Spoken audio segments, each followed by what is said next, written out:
नमस्कार श्रोताओं, आप सुन रहे हैं मौत का कुआं, एक ऐसी कहानी जो आपके रोंगटे खड़े कर देगी। मैं हूं आपका मेजबान अमित और आज हम आपको ले जाएंगे एक ऐसे रेगिस्तान की यात्रा पर जहां मौत का साया हमेशा मंडराता रहता है। और मैं हूं नेहा। क्या आपने कभी सोचा है कि प्यास बुझाने के लिए पानी की तलाश में निकला इंसान खुद ही रेत में दफन हो जाए? आज की कहानी उस रेगिस्तान के मौत के कुएं की है, जहां कई लोग गए लेकिन वापस नहीं लौटे। शहर से कई किलोमीटर दूर एक वीरान रेगिस्तान था। इस रेगिस्तान के आसपास कुछ ऐसी रहस्यमयी जगहें थीं जहां खनिज पाए जाने के संकेत मिले थे।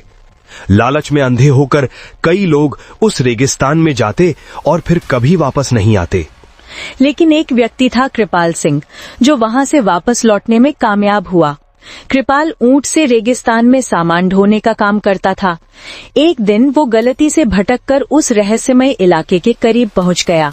अचानक उसका ऊंट बेचैन होकर रुक गया और आगे बढ़ने से इनकार कर दिया। जानवरों की भावनाएं मनुष्यों से ज्यादा संवेदनशील होती हैं। कृपाल सिंह ने जब देखा कि उसका ऊंट उस जगह से उल्टे पांव भाग रहा है, तो उसे समझ में आ गया कि वहां कुछ गड़बड़ है। कृपाल ने भूतिया रेगिस्तान की खूनी हलचल महसूस की। उसने भी बिना देर किए वहां से वापस लौटने का निर्णय लिया और यही निर्णय उसकी जान की रक्षा कर गया। कुछ समय बाद उसी रेगिस्तान में एक सोलर प्लांट लगाने की योजना बनी। एक रिसर्च टीम वहां पेट्रोलिंग करने गई। उनका काम था पता लगाना कि रेगिस्तान के किस हिस्से में सबसे ज्यादा तेज सूरज की रोशनी आती है, ताकि सौर ऊर्जा का उत्पादन किया जा सके। टीम अपनी स्पेशल गाड़ी से रेगिस्तान में आगे बढ़ रही थी। रेत में गाड़ी की गति धीमी थी, लेकिन वे धीरे धीरे अपना काम कर रहे थे। अचानक वे उसी मौत के कुएं के करीब पहुंच गए, जिसके बारे में कहा जाता था कि वहां से कोई वापस नहीं आया। गाड़ी मौत के कुएं की रेत पर फिसलने लगी। ड्राइवर ने ब्रेक लगाकर उसे रोकने की कोशिश की, लेकिन कुएं की ढलान की वजह से गाड़ी संतुलन खो बैठी और मौत के कुएं में समा गई। हजारों टन रेत ने गाड़ी को अपनी चपेट में ले लिया। कंपनी को जब अपनी टीम से कोई संपर्क न हो सका, तो उन्होंने सैटेलाइट से तस्वीरें मंगवाई। लेकिन हैरानी की बात ये थी कि एक वक्त के बाद सैटेलाइट पिक्चर में भी उनकी गाड़ी नजर नहीं आई, जैसे वो गायब हो गई हो या रेत में पूरी तरह से दफन हो गई हो। कंपनी के बहुत से पैसे उस प्रोजेक्ट में लगे थे। उन्हें किसी भी हालत में अपना सर्वे पूरा करना था। तब उन्हें पता चला कि कृपाल सिंह नाम का एक व्यक्ति उस क्षेत्र से जीवित लौटा था। वे उससे मिलने गए। जब अधिकारी कृपाल सिंह के घर पहुंचे और उससे सारी बात बताई, तो कृपाल घबरा गया। उसने उन्हें बताया कि वहां कोई रहस्यमयी शक्ति है जो उसने महसूस की थी। उसने उन्हें चेतावनी दी कि वे अपना काम तुरंत रोक दें। लेकिन कंपनी के अधिकारियों ने कृपाल सिंह की बात नहीं मानी। लालच में अंधे होकर उन्होंने उसे बड़ी रकम देकर वहां जाने के लिए राजी कर लिया।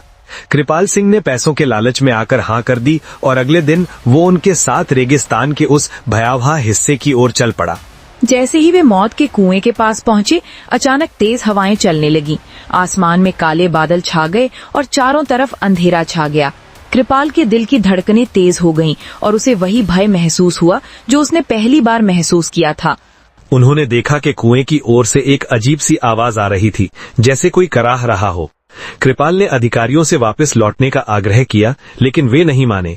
वे आगे बढ़े और कुएं के नजदीक पहुंच गए। अचानक कुएं से एक तेज चमक निकली और सभी अधिकारियों को लगा जैसे कोई अदृश्य शक्ति उन्हें कुएं की ओर खींच रही हो। वे चिल्लाते हुए कुएं की ओर खींचने लगे। कृपाल ने एक बड़े पत्थर का सहारा लेकर खुद को बचाया, लेकिन बाकी सभी कुएं की गहराई में समा गए। उस दिन के बाद कृपाल सिंह कभी भी रेगिस्तान के उस हिस्से में नहीं गया। उसने सभी को चेतावनी दी कि वहां एक ऐसी शक्ति है जो लालची लोगों को अपनी चपेट में ले लेती है। कहते हैं कि वो कुआं प्राचीन समय में एक पवित्र जल स्रोत था, जिसे लालची लोगों ने अपने स्वार्थ के लिए दूषित कर दिया था। प्रकृति के साथ छेड़छाड़ का परिणाम ये हुआ कि वो स्थान अभिशापित हो गया। कहते हैं कि अब भी जब चांदनी रात होती है तो कुएं के पास से आह की आवाजें सुनाई देती हैं, जैसे पिछले सभी पीड़ित आज भी वहां भटक रहे हों। इस कहानी से हमें क्या सीख मिलती है नेहा? अमित, इस कहानी से हमें कई सबक मिलते हैं। सबसे पहले, लालच इंसान को अंधा कर देता है। कृपाल सिंह को अपनी पहली अनुभूति पर भरोसा करना चाहिए था, लेकिन पैसों के लालच ने उसे दोबारा वहां जाने पर मजबूर कर दिया। बिल्कुल सही। दूसरा सबक ये है कि प्रकृति और उसके नियमों का सम्मान करना हमारा कर्तव्य है। अगर हम प्रकृति के संतुलन को बिगाड़ेंगे तो उसके परिणाम भयावह हो सकते हैं। और तीसरा, हमें अपनी अंतर्ज्ञान पर भरोसा करना चाहिए। कई बार हमारा मन हमें खतरे से बचने का संकेत देता है, जैसे कृपाल को उसके ऊंट ने दिया था। ऐसे संकेतों को नजरअंदाज नहीं करना चाहिए। हमारे श्रोताओं को याद रखना चाहिए कि जीवन में सफलता के कई रास्ते होते हैं, लेकिन अगर वो रास्ता नैतिक मूल्यों के विपरीत है या किसी को नुकसान पहुंचाता है तो वो सफलता हमेशा अस्थायी और खोखली होती है। बिल्कुल सही कहा आपने। उम्मीद है कि हमारे श्रोताओं को ये कहानी पसंद आई होगी और इससे कुछ सीख भी मिली होगी। अगर आपको हमारा पॉडकास्ट अच्छा लगा तो कृपया इसे अपने दोस्तों के साथ साझा करें और हमारे चैनल को सब्सक्राइब करें। धन्यवाद हमारे साथ जुड़ने के लिए। अगले एपिसोड में हम आपको ले जाएंगे एक और रोमांचक और रहस्यमयी कहानी की दुनिया में। तब तक के लिए सावधान रहें और अपने अंदर की आवाज को सुनते रहें। नमस्कार।